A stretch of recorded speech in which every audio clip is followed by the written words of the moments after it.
Hey guys, this is Maddie. And Deandra. And you're listening to Athletes Unfiltered.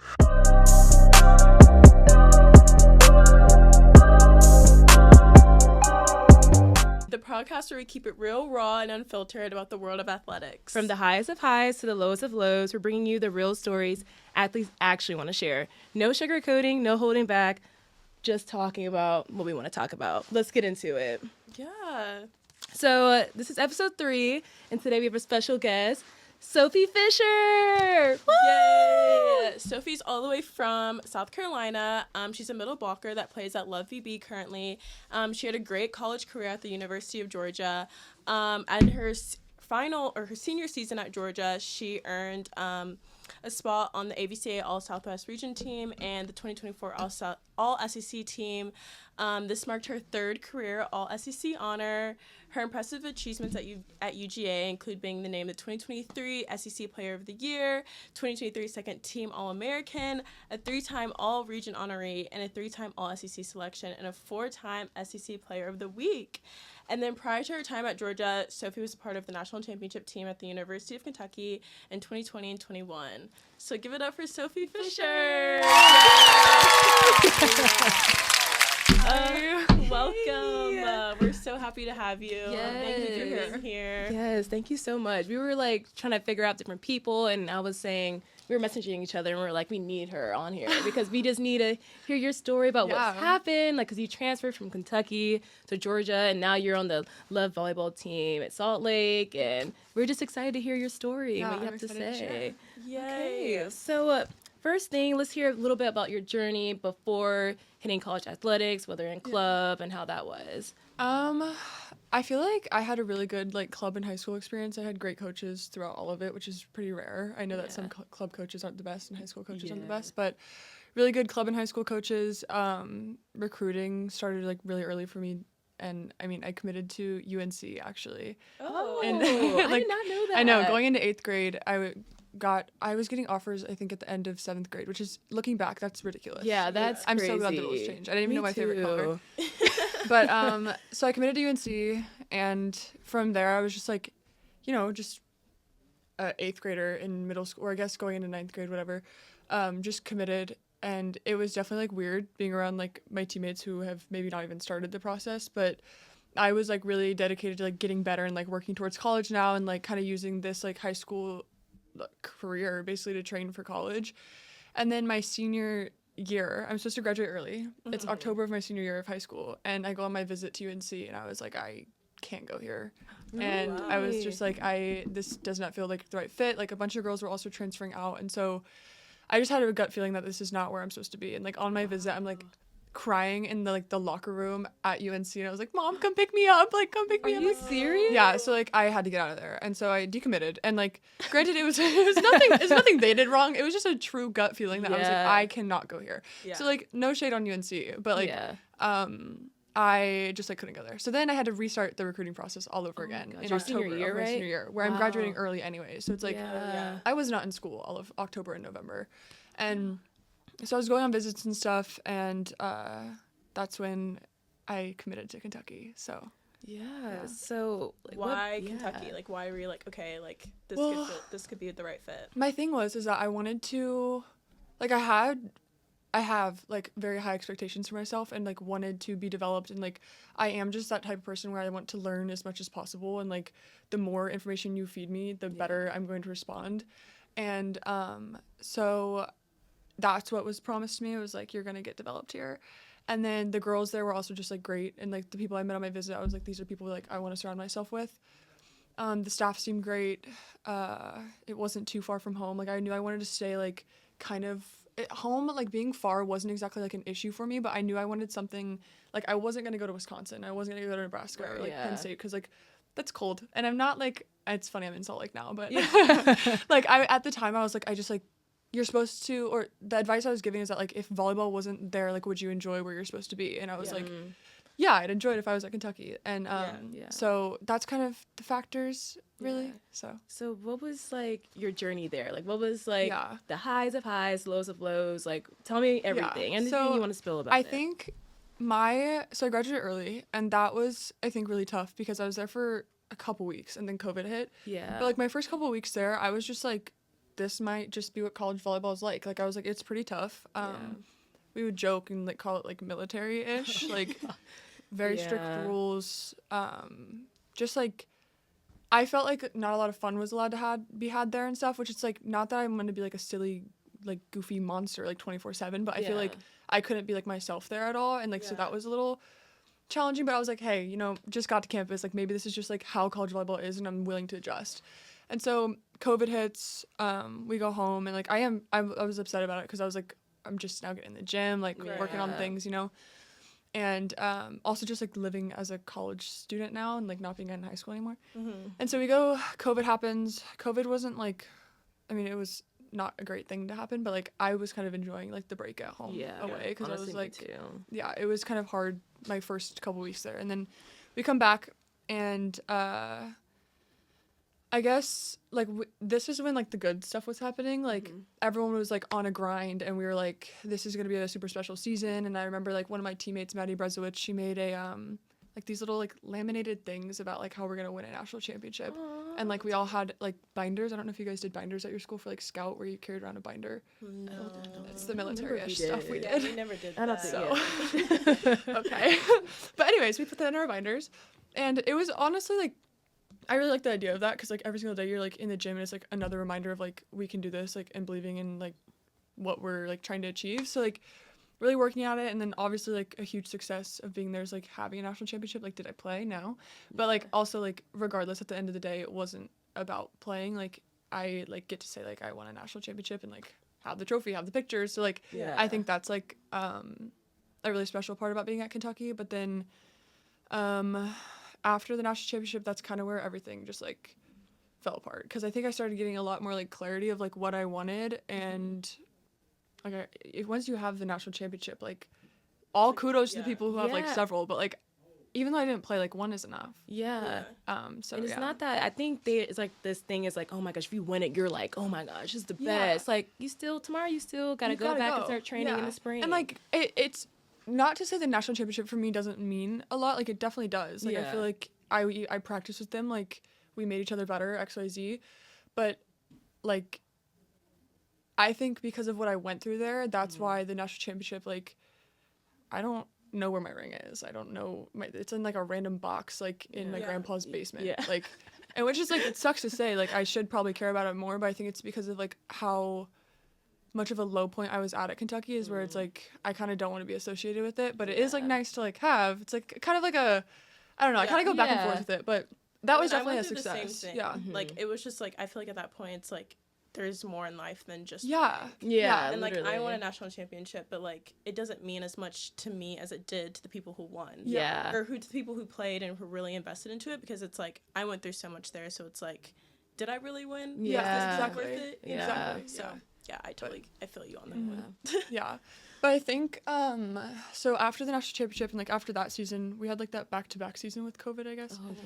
And so we have our preseason meetings and stuff, and like I've been talking to the head coach about like just wanting to be developed. Like I said earlier, like I'm just to learn, like feed me information, like give me something. I just need like something to focus on, something tangible.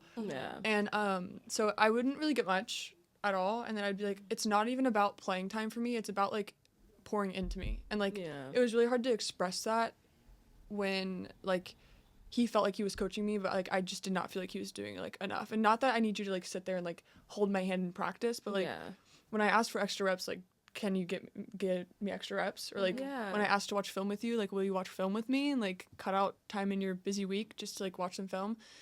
And so stuff like that. And then we had our beginning of the year meetings, and he was talking to me about how like this is gonna be my season, and like you're gonna do big things for Kentucky this year. And I was like, let's go. Like, I'm not leaving. Like, let's do it. But, so yeah, that's not what happened. Short story.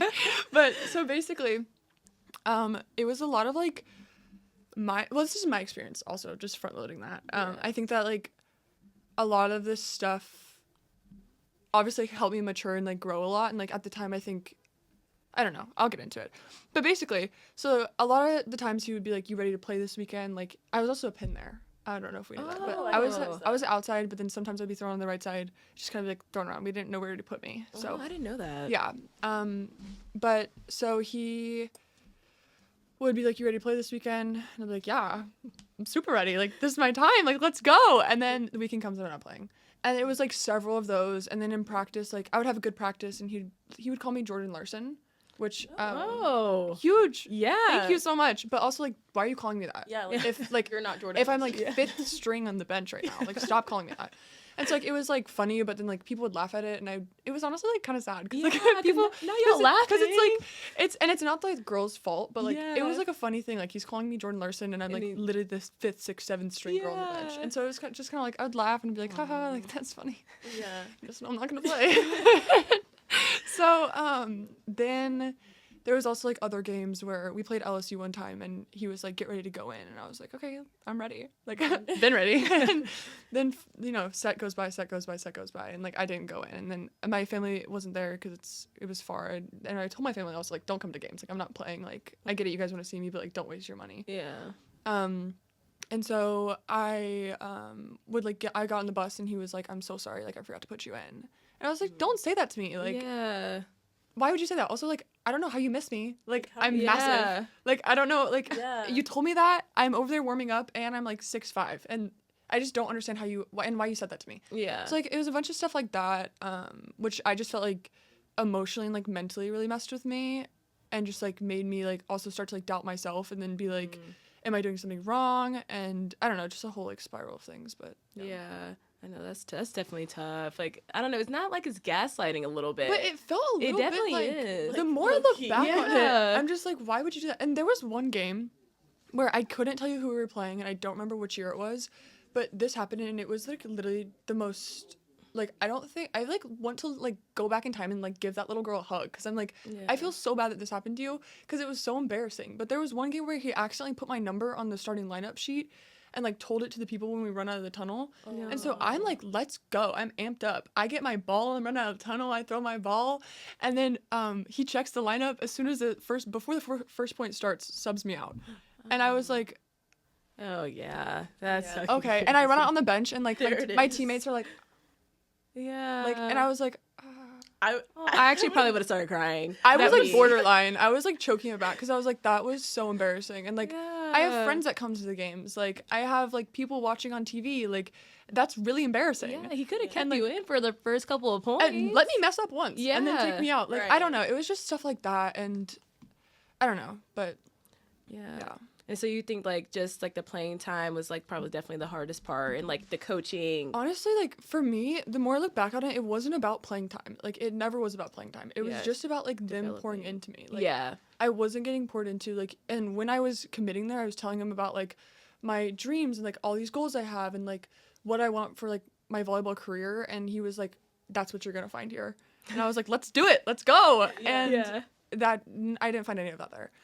If anything, like I just got a lot stronger by being there from being like thrown into like a tunnel of hell and then having to like pull myself out with like not a lot of help. So but it was never really about playing time. I just didn't feel like I was being poured into like in practice or like outside. Like I loved my trainer, like our athletic trainer. She was really great, but other than that, like, and like one of my assistant coaches, actually two of my assistants I liked, but I just feel like I was not going to be successful there if I stayed. So it was just like really hard to just like be there. Yeah. And it kind of got to a point where my poor sister, and my mom, but I would call them a lot and just be like, I like hate it here. And I also had like a really hard time with like vulnerability, like still to this day. Yeah. But so I would hide it a lot around like my friends and stuff. But like whenever I was alone and had my phone, I would be like, Mom or like Gretchen, my sister, and I would just tell them about how much I hated it. I'd be like crying on the phone and like just so much anxiety because like I'm wasting my time and like I want to play professionally and like I'm so unhappy here. Like I hated volleyball. Like I wanted to quit. Like before I transferred, it was either like transfer or like quit playing volleyball. And like I was like I was on the fence about like just like giving it up, but I was like, what am I gonna do if I don't do that? So but yeah, I would call my sister, and not only would I talk about like just like wanting to like quit and just like transfer, but like I was like in a really bad space like mentally too, and like not a lot of people like know that, but it's like funny to like talk with some of the girls that were like my roommates back then and like talking to them now, and they're like, I felt the same way, and it's like, oh my god, no way. And it's like all of us were just so scared of being like vulnerable there. But I think that's one thing that was so different about that program, is that wasn't like, I didn't feel like that was accepted or like was allowed. Like you like, if you're sad, like keep it inside. Like you're gonna show up and like you're gonna play and you're gonna put on a smiley face and do what we say. So oh my god. Well, I'm sorry about that. No, it's okay. I'm much better now. No, no, you seem like you're doing so good now. Because I honestly think there's so many people who struggle with that. Like, we were talking about it yesterday, and I think at Texas, that was probably when I was at my lowest low, if you know what I mean. Yeah. But, like, and it's weird to even say that, because I've never thought like that in my entire life. Yeah. Like, I'm always used to being like, oh my gosh, like, bubbly, this, and that. I mean, I just felt so low just because of volleyball, and I didn't feel wanted. And, like, it's just a lot of stuff like that. And I just think it's, I don't know, it's sad to talk about, but I'm glad you're in a better place now. So what moment made you like realize you need to leave Kentucky and like get in the transfer portal? What was the like deciding point? You're like, I gotta go. Honestly, like looking back at it, like there were so many times where like I wish somebody would have just told me like, Sophie, like you need to go now. Like these are like red flags and like you need to go. And especially like for what I wanted to do. But there's one time like I specifically remember is like beginning of practice, we're all like warming up and stuff. I think we break out into like some like warm up drill or whatever. And because I was a pin, we were doing some passing thing, and like I've never really experienced like horrendous anxiety before, but like now I know like I was having like an outrageous panic attack. Yeah. And so I like couldn't even tell anyone where I was going, but I just like left and like went to the locker room and like could not breathe, like crying, like I did not know what's wrong with me. And then my trainer came in there and I was kind of like talking to her, and she was like helping me like kind of get to like the bottom of like what's causing this. And I was just like so unhappy, so stressed out, like trying to like overwork myself, trying to like impress people so much just to like, or like be too nice to people just to like get an ounce of like coaching or like an ounce of like development to like try to like be something. And I think after that, like I had like a rough week where again, like just calling my sister, calling my mom, calling like my high school coach who like I'm really close with, and they're like, you need to go, like you need to go. And so like I think that's when like once I had just like hit rock bottom there, I think I had a really good support group who was like, you're just like not like safe to be there, like you need to like go somewhere else. And I think hearing like I would even talk to some girls who like were in college or like who have played college volleyball before, and I'd be like, is this what it's like? And they were like, no. Like, you need to go. And so like whenever I figured out that what I was experiencing there is not what like all college volleyball was like, then I was like, okay, I need to get out of here. Wow. So that's so nice. So I'm so happy that you're able to get out of there. No, me too. That's, I don't know. I mean, granted though, like I really loved a lot of my teammates. Like in my class, we were super close. Like Reagan Rutherford, Elise Getzinger, Maddie Skinner, and Mariah Walker. Like if it wasn't for those 4 girls, like I do not think I would have survived that place. Like, which is like really scary to think about. But like we all had like such like our personalities just all gelled together. Like it was kind of just like we all were in it together and like just like battling it out. So you made it out. You're like, okay, I want to transfer, whatever. Like fresh start. Here we go. Yeah. Why did you choose Georgia? Yeah. So I did a lot of like research on like some coaches and whatnot, and just like talking to people, talking to other coaches, and like from what I experienced at Kentucky, where it wasn't black and white, like I wanted a coach who was going to be so black and white with me that sometimes it's like, whoa, like that honest truth hurts a little bit. Yeah. And so Tom Black was perfect for that. Like he is like, I don't know, I'll talk about him more later, but like it's like obviously like a coach who's going to be very black and white with me, but also like develop me, and who's very like technical, and Tom Black. And then like a staff who's like very like it's just a good staff and like good people who like will care about me and like make me feel like valued. Like I didn't feel like I was valued. And so they had that, and then I mean Georgia is a great academic school too. And then the girls on the team, it's actually funny, I didn't meet any of them because this sounds kind of silly, but like my experience at Georgia was great and I love all the girls, but like going there I was like so hungry just to like somebody just like pour something into me, like somebody coach me. So I was like, I don't really need to meet the girls, like if I have friends, cool, if not, cool, like I'm really just here for volleyball, and like if I make friends, awesome, but like I'm not someone who needs like a good like posse or like I'll be okay. But like so I didn't meet any of the girls, but I ended up like really loving a lot of them, and like a lot of them are some of my best friends. So but yeah, it's probably what like sent me to Georgia. Oh, that's great. I'm really excited. I'm happy for you because it seemed like you had great success there. So how was it like just finally playing, and how was your Yeah. like mental health with like going from not playing to being on the court? Like, did you Yeah. experience any like? I mean, I just think that there's just something in me where like I said, like I just teach me, like just show me how to play volleyball. Yeah. And so like I also went from pin at Kentucky to middle at Georgia, Yeah, but like how we was would that transition? Yeah. it was different, like because I played middle in like middle school and like 1 year in high school and like in club, but like it's still not college middle, like it's a Yeah. completely different game. Yeah. And so, but at Georgia I wasn't like a typical middle, like I would hit like out of system balls. I mean, you know. really? Yeah, I literally hated it so much. I was Out like, of I hated system? blocking Yeah. you so much because it was like it wasn't like a typical like A one fast set. It was like a 2. It was like a 2 Oh. kind of. But like our Okay. setter, Clara Brower, love her. Yeah. But she would like literally be like past area 2. Yeah. Like, in the like near the Behind ref the stand, tip. like behind Really? it, and like send it. Like, Really? and I would just go and hit it. It was basically like a super inside hut, and like I would just go hit it. And so like I would do a lot of things that was like a pin in the middle, but I would just like block as middle. Yeah. But then I got to hit back row and like, I don't know. It was a Oh, so really you were cool. playing like all around. Yeah. Well, I would play 4 rotations. Well, They didn't want to still. keep me back there But the whole I time. feel like That's so they cool. utilized you really good. Yeah, but that's Yeah. the thing. I feel like at Kentucky, I did not feel like they knew where to put me or like what to do with me, and like Yeah. it was such like we'll put you on the outside and then we'll put you on the right side. And then when I was transferring, he was like, "You'll be a middle, but like 4th string," and I was like, "No, why would you tell me that?" And so I just think that Tom and like the other staff did a really good job of just like figuring out what to do with me and like really finding my strengths and like highlighting them. So like Yeah. I'm really grateful for that. But Yeah, I agree. That's so and I think awesome. that also like I mean you can say how you feel about it too, but I think that's what like led to your success. yeah, now, Yeah. I mean everything absolutely. you earned because it's like you had such a unique position at Georgia and I don't know. Yeah, no, Yeah. honestly, because I I've didn't been like seeing, playing you, that's yeah, why. I've been hearing a lot about you, honestly, through my coaches and how, cause I guess they wanted you for a while, Yeah, but I was like, talking to them. yeah, But- they wanted you, and they're like, oh my gosh, she's doing awesome. Like, have you been seeing her? And I I'm like, just oh my think- gosh. Like the transition was definitely like hard because it's a different position and stuff, but I think it was a lot easier than it would have been if I was running like 4-step tempo, like Yeah. middle kind of stuff, which I'm trying to do now.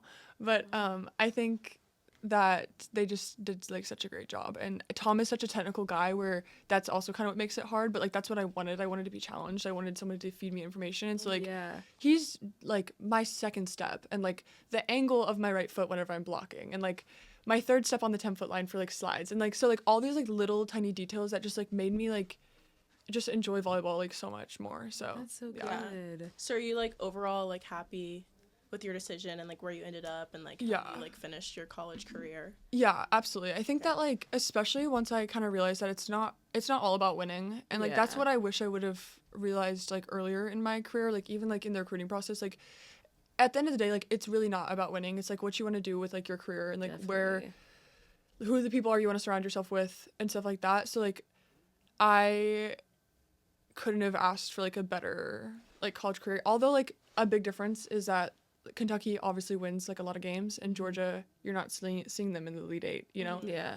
And so that was kind of tough at first, just like getting used to kind of losing. But I think Yeah. that like I'm super grateful for that because I feel like I have like really thick skin now and like Yeah. deal with losses differently, and like I'm able to like process them differently. So, but yeah, overall like I love Georgia. So That's so super good. That excited. actually makes me so happy, like hearing like Yeah. the transitioning being so good for you, and Yeah. like that makes me really happy for you. And now that you're done with Georgia, Yeah. now you're in League One. So how was that? Like playing in a professional level? Like what's the difference? Especially because like you didn't even get that much of a break. Yeah. Yeah, I mean, it's honestly, it's a lot more chill than I thought it would be. Like, not to Really? like, not that that's shitting on League One at all. Like, I think it's an incredible league, but like, I think I didn't really know much about professional volleyball like before coming. I mean, none of us really did. Yeah, It's the U.S. league and it's the first season, so like, I was expecting practices to be like, you know, you're grinding it out 2 times a day, like kind of like a overseas kind of schedule. Yeah. But then once I got here, like staff is incredible. Like the girls are so good. I feel like I came in and like the transition was really smooth. Like people were there to like help me out, and like any question I asked wasn't a stupid question. And I do like feel like valued and like treated like a person here too, and not just like a player. So yeah, I think that even though we had a lot of time though. We didn't really make it to the tournament this past year, so we were done. Really? Yeah, we were done like December 1st. Oh. So I had some time off. But I mean, I think things like all work out for a reason, or like happen for a reason. Like, would I have wanted to go to the tournament? Yeah, but was a month off of volleyball like really relaxing? Yeah. So I don't know, kind of a blessing, but also not too fun not to be in the tournament. So, but yeah. That's okay, because now you're literally playing. I know. Now I'm good to play pro, so it's okay. Yeah. We're okay. So cool. Yeah. So I guess like what does your career look like for the next couple of years? Do you want to keep playing, or like what does that look like? Yeah, I mean, I definitely want to play for as long as I can. I feel like I'm in like a really good like place like physically. So but I think that everyone can do that. Yeah. But I think I would like to play for as long as I can, and then like this is like my 5th time saying this, but like I just I like to learn about volleyball. So like I would love to be a coach at like a pretty high level. Though. I know that you got to start off like somewhere, but I don't know if I want to start off in like JUCO. Yeah. Like, I would want to start off at like I guess we have power 4s now, not even power 5s, but like I would want to start at like a power 4 I school. feel like you definitely could. Yeah, like someone hire me. Yeah, Please. I think you could. But I think also I want to be a coach because I want to like treat people the opposite way of how I was treated. Because I think when you go through like tough stuff like that, you're like, I don't want like my daughter to ever be treated like that. Or, like, I don't want my best friend to ever be treated like that, or like anyone you care about. And so I think that's another reason why I kind of want to get into it. But yeah, that's so cool. That'd actually be nice too. So like with that, what advice would you give to like younger athletes, or like what advice would you give to your 10-year-old self? Yeah. When it comes to choosing Not a college, even 10-year-old, but just like to your younger self, like choosing a college, just in life in general, like in sports, like I feel like there's a couple things. I feel like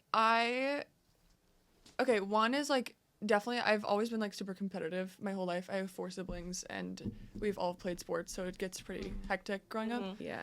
But I think that definitely kind of what I said earlier, like it's not all about winning. Like there's other factors that are much more important than winning. And so like that's one of them. But then also like I think as women too, like stand up for yourself. Like I don't think I stood up for myself early enough at Kentucky, or like put my foot down. And so I think that's another like big lesson that I've learned, even like up to now, like just kind of like, even though it's not exactly vulnerable, but to me it is, being like, hey, like I'm not okay with this and I don't like the way you treat me, and like I'm gonna go do something else. Yeah. So like no, that's hard. No, it's hard. It And took so me a like while. I think that's another big thing, is just like in life and in sports in general, just like standing up for yourself. So yeah.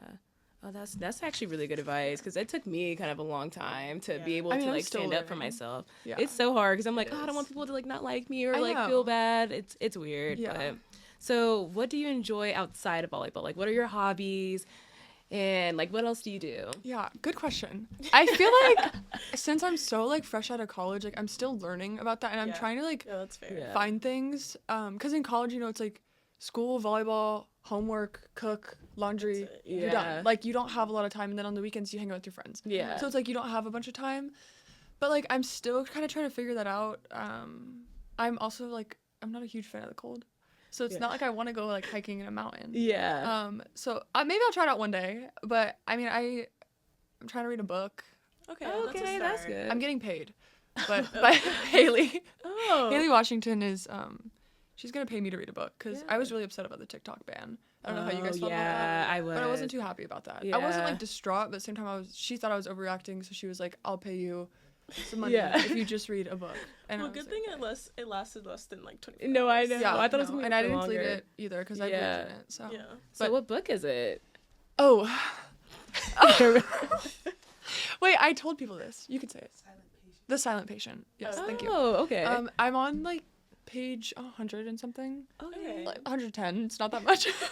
Do you like it? Or Yeah, it makes me like fall asleep whenever I read it though, but I am reading it. That's So good. I'm reading it and I know what's going on. So Oh, that's And you're good. getting paid for it. Yeah, it's so like- might as well. I do also have to like write a 500-word essay about it. That's not that bad though. Wait, she wants you to write it? Yeah, to like prove that I read it. So but I just like I'm That's not not I'm not bad. a big reader. I am trying though. I know it's like good to like Yeah. calm the brain down, read a book. So. Yeah. No, reading is hard. I'm not gonna Yeah. lie. I'm starting to now. I'm like reading this one called like Let Them or something. Yeah, I've heard about that. Yeah, that's Yeah. pretty good. So I'm reading that and I kind of like it, but I'm on like page like 20. Yeah. So it's not like too far. So, okay, so now we have our little rapid questions here. So, first question is, what's your favorite game day meal? Game day meal? Yeah. Anything with like pasta, a nice little side salad, some chicken. Depending on the hotel, though. Yeah. Some hotel chicken is sketchy. Yeah, it comes out like really red. sketchy. It's just Yeah. yeah, it's just like a. So yeah, Okay. I'm pretty simple. Yeah. Yeah. I agree. Who is your celebrity crush? If you have one. If you want to expose that. Currently, Yeah. Aaron Pierre. That's Mufasa. Yes. I did not know. Sorry, this might be bad. I didn't know who he was until honestly, like I didn't either. before. And then Yeah. once that video came out, I was like, I definitely love The him. one of him walking down. Yeah. Yeah. So probably him like right now, but it might change like next week. So. Oh my gosh. What was the most embarrassing moment on the court? Like most embarrassing story? Maybe Oh, miss hit the ball God. out underneath the net. Yeah. I think just off the top of my head, we were playing LSU like last year sometime away, and I tipped a ball like not even in the net. It didn't even touch the net. Because I was just went tipping in the like from air. I was hitting a bic or something, and it was too low, and so I kind of just like literally went like this, and it just like dropped like right in front of me, and I was like, oh. Okay. And then following that point, right after that, I think I either whiffed the ball or like hit it like directly into the net, one or the other. Yeah. But it was back to back, okay. really Yeah. embarrassing, and I was like, okay, cool. Yeah. You know Cool. what? It's okay. Yeah. And it was like a really heated, like intense game too, so it was like a perfect timing to be really embarrassed. Yeah, the lifting one, hitting the ball in the net, like I hate those. I'm like, okay, like All right, cool. like, Now you're giving up on me. yeah. Okay. Who is the funniest teammate you've ever had? Oh gosh. Okay. I feel like I've played with a lot of funny people. Elise Getzinger at Kentucky for sure. She is funny. And then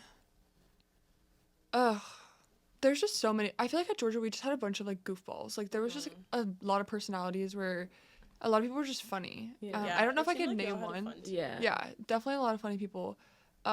Erica Staunton, she was really funny. We have like a very similar like dry humor, and really enjoyed that. Claire Brower is funny. Cece Gooch, she's from Texas. She's funny. Yeah, I've met Cece because she knows like one of my teammates. Yeah, She's funny. she's hilarious. Yeah. She is hilarious. And then So I was trying to think. It's like, I don't know. I feel like there's just so many funny people. I don't know, but definitely like I would say Elise Gessinger #1 okay. overall. Okay. Yeah. So what's the biggest misconception that people have of you? I don't know, honestly. Like, I don't know what people say about me. Because I don't ask. I don't know. Like, I think because I transferred, and I don't really know what people could say about me, to be honest. I don't know. Yeah. Yeah, I mean, if somebody has something, I'd love to clear it up, but I don't, I don't know. Like, I feel like I'm not like my personality on the court, I don't think is, maybe people think I'm mean. Did you guys think I was mean? No. No. I thought you would be really sweet. Yeah, actually. I was just saying, I don't think I even like sometimes try to give like a RBF and it just doesn't work. So like I don't really know. I'm not quite sure. You got the last one. Oh, okay. Let's see. If you weren't playing volleyball, what sport would you be playing? Oh gosh. Or like if you've ever had like a dream sport, like, oh, that seems fun, like I could do that. Yeah, I like hate running, but I think that if I didn't play volleyball, I'd play basketball. Like I just think that like Yeah. I think I'd be good at it. Yeah. Yeah. Unfortunately, like one time we were like doing our jump testing things, and my strength coach was like, "Try to dunk a basketball," and I was like, "Okay." Yeah. And so then I dunked, and I was like, "That was cool." And then like our Georgia basketball team's like, "Hey, girly," and I was like, Oh, Yeah. yikes. but like I don't know. I feel like I would be really good at it, and Yeah. I like the NBA too. And sometimes I'm like, I might be able to play in the NBA, not even Yeah. W. Put me in. But I don't know, probably basketball. Except Yeah. I wouldn't want to run, which I don't know how we'd figure that one out. So. Yeah. Yeah. The running part's too much. Like It's really too yeah. much. I would need my inhaler definitely like 2 minutes in. Yeah. So it'd be too much. And I'd be flung around because I'm Yeah. I'm pretty lean. Yeah. So like these girls, they've got some they're muscular. Yeah, And they're so they would aggressive. And slam me. they love to push. Yeah. And, it's And the just, like- second somebody would box me out or throw an elbow at me, I'd fight them. Yeah. Or at least I'd say that. But then I wouldn't. Yeah. Like, stop. Yeah, like, leave Don't me you let it alone. go. Yeah. So Oh yeah. Well, thank you so much for coming. We were so happy to have you and just have you speak about your story. And yeah, the guys, this is it for episode 3. Yeah, guys, thanks for tuning in. Thank you. We'll see you next time, I guess. All right. Bye, guys. Bye. Bye. Yay, guys. Oh.